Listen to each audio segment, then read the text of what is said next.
السلام عليكم ورحمه الله وبركاته. ازيكم يا حبايب قلبي، عاملين ايه؟ اهلا بكم في فيديو جديد. النهارده مطبخ رانيا عبد الحميد. النهارده هنعمل مع بعض حاجه جميله جدا وهي تورتايه، حاجه سهله جدا تعملها في بيتك في عيد ميلاد يعني عيل من عيلك او كده. بصراحه الاسعار عدت اوفر اوفر اوفر، يعني اقل تورتايه في المحلات او في السوق بتعملها 350 400 جنيه. طب وليه؟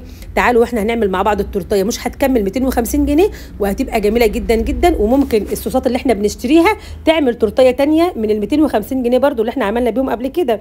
شايفين ما شاء الله القطه اللي بلا شكلها عامل ازاي؟ تحفه بجد والله العظيم، جميله جدا ومتكلفه وما شاء الله زي الفل زي ما انتم شايفين كده. ايه يا حاجه انت هتقعي ولا ايه؟ بصوا بقى ما شاء الله جميله جدا جدا وحلوه قوي قوي قوي، واقل التكاليف طالعه جميله جدا.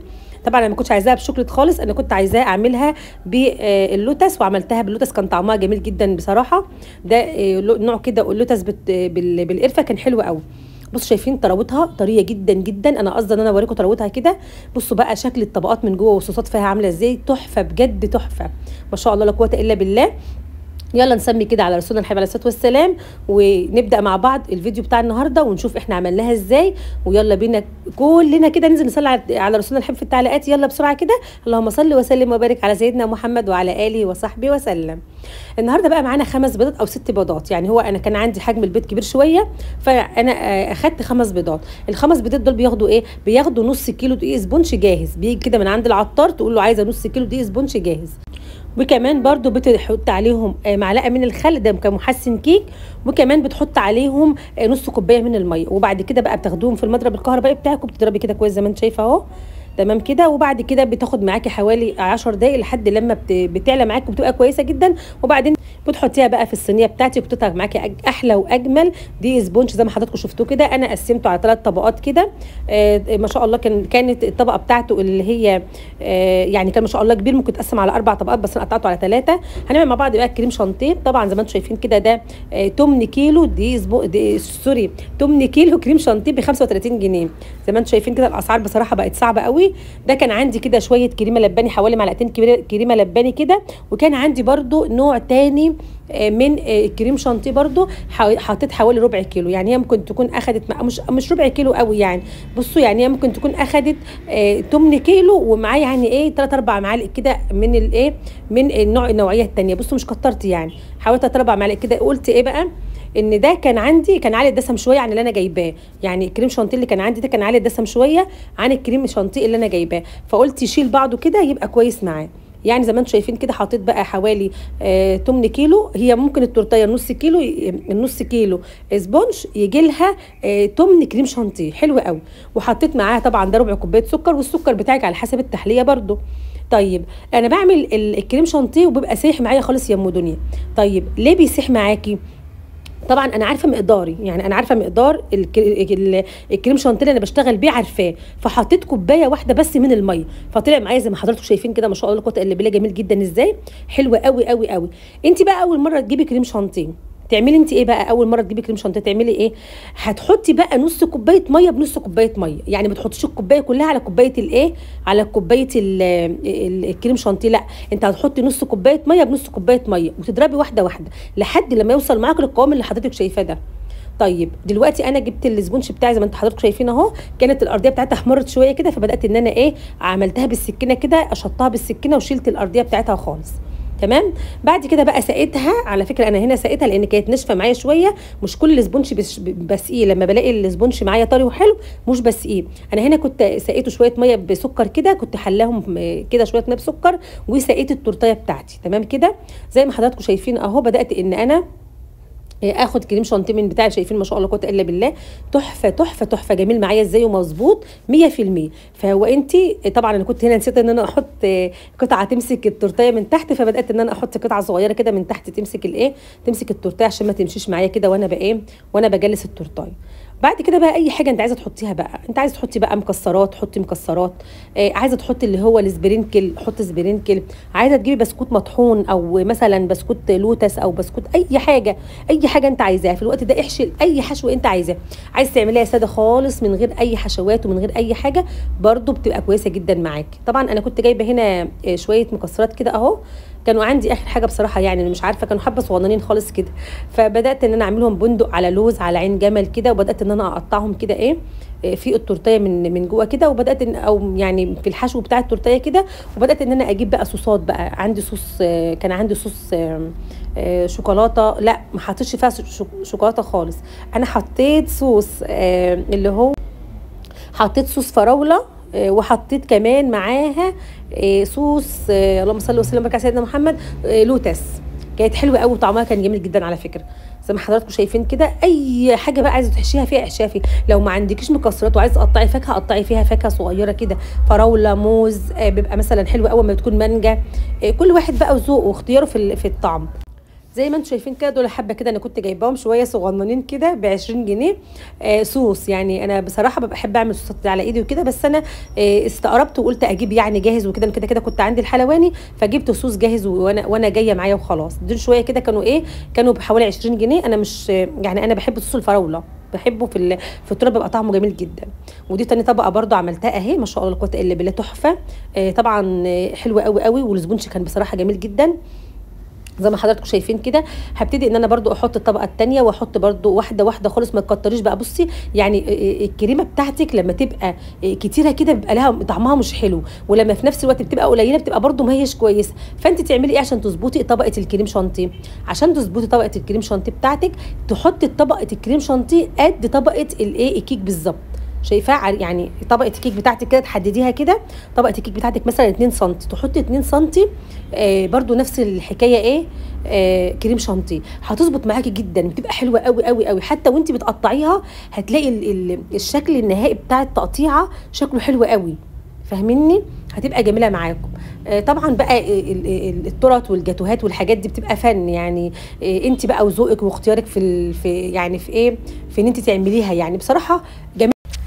زي ما احنا شايفين كده، انا كنت بعمل بقى دي الطبقه الثانيه. بصوا بقى، وزعي بقى على قد ما تقدري كده يعني المكسرات بتاعتك. طبعا حاولي تخليه في كل مكان كده. طبعا هم كانوا شويه مكسرات صغيرين خالص خالص، بس انا بحاول ان انا اخلي التورتايه يعني اقسمها كده على كل يعني. بصي لما بتاكلي كده وبتيجي معاكي وانت بتاكلي بتبقى طعمها حلو قوي. وكمان حاولي بقى ان انت يعني بصي اهو انا عماله بقى بعمل حته بحته كده صغيره، بس والله كان طعمها جميل وكانت حلوه وكانت ظاهره فيها يعني، كان ظاهر فيها المكسرات وكانت جميل. لو عندك برضو، لو انت بتحبي الزبيب وحابه تحطي زبيب حطي زبيب، لو انت بتحبي تحطي فول سوداني حطي فول سوداني. طبعا زي ما انتم شايفين كده، زبده اللوتس اهي اللي بقول لكم عليها، بس انا جبتها بالقرفه كانت حلوه قوي يعني كان طعمها جميل جدا على فكره يا جماعه. لو حد بيحب القرفه هيحبها. طبعا هي زي ما انتم شايفين كده بتيجي يعني مش عايزه تحتاج ان هي يعني تخف شويه وكده، عشان ما ينفعش تحط ان هي يعني جامده كده قوي. فطبعا هتبتدي انت بقى تجيبي معلقه منها كده، بدات اخد معلقه صغيره كده منها. وطبعا هحط عليها اللي هو الحليب سخن يعني دافي، يعني يكون حليب سخن مغلي او ميه بتغلي. انا بصراحه ما حطيتش حليب، انا حطيت ميه سخنه بتغلي كانت عندي، يعني حطيت سخنت شويه ميه كده قوي وحطيتهم. لو انت مش عايزه تحطي عليها ميه، لو عندك مايكروويف ممكن تحطها في الميكروويف وتحط عليها شويه، تحلها كده بشويه اللهم صل وسلم وبارك على سيدنا محمد، بمعلقه زيت او معلقه سمنه معلقه زيت صغيره او معلقه زبده صغيره كده، وتقوم حطاهم عليها يا زبده يا زيت. تمام كده. وبعد كده بقى بتحشي بيها التورته من جوه زي ما حضراتكم هتشوفوا دلوقتي معايا كده. انا بقى زودت الميه معانا، فانا كده هبتدي ان انا احط كمان معلقه كمان عشان عايزاها تبقى تقيله كده، صوص تقيل حلو كده، تعرفي تستخدميه في التورته زي ما حضراتكم شايفين معايا كده. طبعا هحلها على طول كده وهتسيح معايا، وزي ما انتم شايفين دلوقتي على طول هتنزل على التورته، هتدي طعم جميل جدا جدا جدا جدا بجد والله. صلوا على رسولنا الحبيب عليه الصلاه والسلام. لو انت وصلتي معايا لهنا كده، يلا كده ننزل كلنا نصلي على رسولنا الحبيب عليه الصلاه والسلام في التعليقات، وما ننساش اللايك بتاعنا والاشتراك في القناه لو اول مره بتشوفيني. هتتعلمي مني بجد فن الطبخ وفن التورت والحاجات دي كلها. ولو انت محتاجه حاجه معينه قولي لي في التعليقات ان انا اعملها لك، اي طبخه، اي حاجه، اي اكله، اي حاجه انت محتاجه ان انا اعملها لك، اي نوع حلويات، اي حاجه انت عايزاها قولي لي في التعليقات، وانا ان شاء الله باذن الله اعملها لك بابسط طريقه وباقل تكلفه باذن الله تعالى ان شاء الله. طبعا احنا شعارنا ان احنا بنعمل الحاجه باقل تكلفه. تمام كده. زي ما حضراتكم شايفين اهو، بدات ان انا احط الصوص بتاعي. ما شاء الله لا قوه الا بالله، كان ريحته وطعمه جنان بجد. انا بحب القرفه قوي يعني بحب القرفه في اكلي بصراحه. كان طعمها جميل جدا بصوص الكراميل بالقرفه، اللي هو سوري، صوص اللوتس بالقرفه، كان طعمه حلو قوي. بعد كده احط اخر طبقه بقى عندي اهي، وبعد كده بقى هقفل التورته بتاعتي زي ما حضراتكم شايفين كده.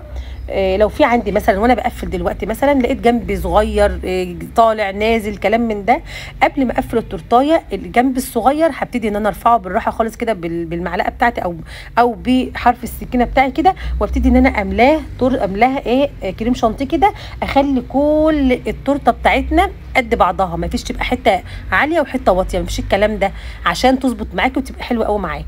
تمام كده. يلا نسمع على رسولنا الحبيب عليه الصلاه والسلام كده ونقول اللهم صل وسلم وبارك على سيدنا محمد وعلى اله وصحبه وسلم اجمعين. ويلا بينا بقى نقفل التورته بتاعتنا زي ما حضراتكم شايفين كده اهو. بصوا بقى، بصوا بسرعه كده هنسويها في ثانيه، والله العظيم التزيين بتاعها ده اخد مني حوالي ربع ساعه. بصوا بقى معاكم ما كملش 5 دقايق. بصوا بقى عشان خاطر تطلع ملسه معاكم وجميله جدا زي ما هتشوفوها كده في نهايه الفيديو.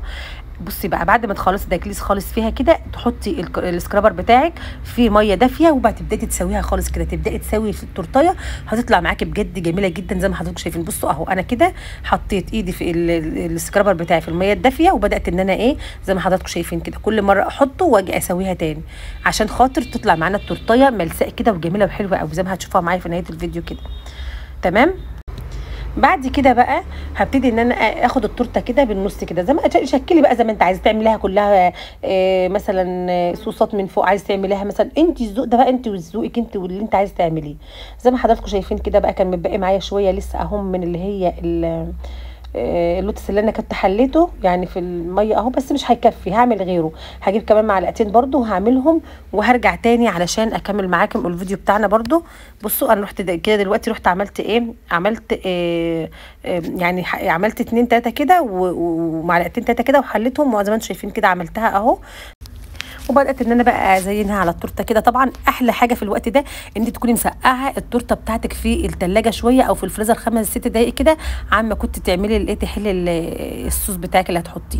بس بصراحه هي جميله جدا كده، يعني الجو برد وانا مظبطه الكريمه بتاعتي ومش سايحه ولا حاجه مني، ما شاء الله قوه الا بالله، جميله جدا جدا وشكلها وطعمها كان تحفه. انا بحب ان انا يعني الصوص يبقى نازل كده من حوالين التورته كده، بحب قوي الحركه دي كده، بحبها. فبدات ان انا انزل الصوص كده منها، يعني بنزل كل يعني عشان هعمل ايه اللي هيتبقى ده، نعمل فيه ايه يعني، حطيته كله على التورته. ماشي تمام كده، حلوه قوي جميله جدا معانا اهي. طيب عايزين بقى نعمل النص التاني ده، عايز تعملي فاكهه، لو عايز تعملي فاكهه انا عملت قبل كده تورت فيها فاكهه برده معايا على القناه، وعملت تورت قبل كده فيها برده كان ممكن تعمليها صوص شوكولاته، احنا مش عايزين شوكولاته، معلش الحته اللي انا بشاور لكم عليها دي التلاجة وانا بطلعها من التلاجة راحت عملت كده معايا، يعني التلاجة اخدتها كده، يعني عملت الحته دي كده. بس الصراحه طعمها كان تحفه وشكلها كان جميل، وما كلفتناش على فكره 350 ولا 400 جنيه اللي احنا هنروح نشتري بيهم تورتيه من بره. بصراحه كانت جميله جدا وتكفي لحد 12 فرد، النص كيلو دوز بونش ده يكفي لحد 12 فرد، وتحفه جدا زي ما حضراتكم شايفين اهو. عايزه بقى لو انت عاملاها لمناسبه كنت ممكن تكتبي عليها مثلا عيد ميلاد سعيد، او كل سنه وانتم طيبين، او لاف ماي لاف، او اي حاجه من دي عايزه تكتبي عليها اكتبي عليها. بس هي ما شاء الله قوه الا بالله بجد كان شكلها كده تحفه تحفه تحفه، وكان طعمها كمان احلى واحلى كمان. يلا بينا بقى عشان نشوفها من جوه كده ونشوف شكلها من جوه عامل ازاي ونفتحها مع بعض. بس استنوا بقى ما نخلص الجرنشه بتاعتها كده وهوريها لكم من جوه، وشكلها جميل جدا جدا جدا. طبعا كنت عاملاها لينا للبيت يعني وكده، الاولاد ما عملنا لهمش حاجات مسكره كتير وكده، فقلنا نعمل حاجه كده يعني هم بيحبوها، يعني ما شاء الله لا قوه الا بالله جميله جدا. وزي ما حضراتكم شايفين كده بقى بعد ما قطعناها طبعا كانت تحفه جدا اهي، شايفين طبقات جميله جدا. اشوفكم ان شاء الله في فيديو جديد، والسلام عليكم ورحمه الله وبركاته.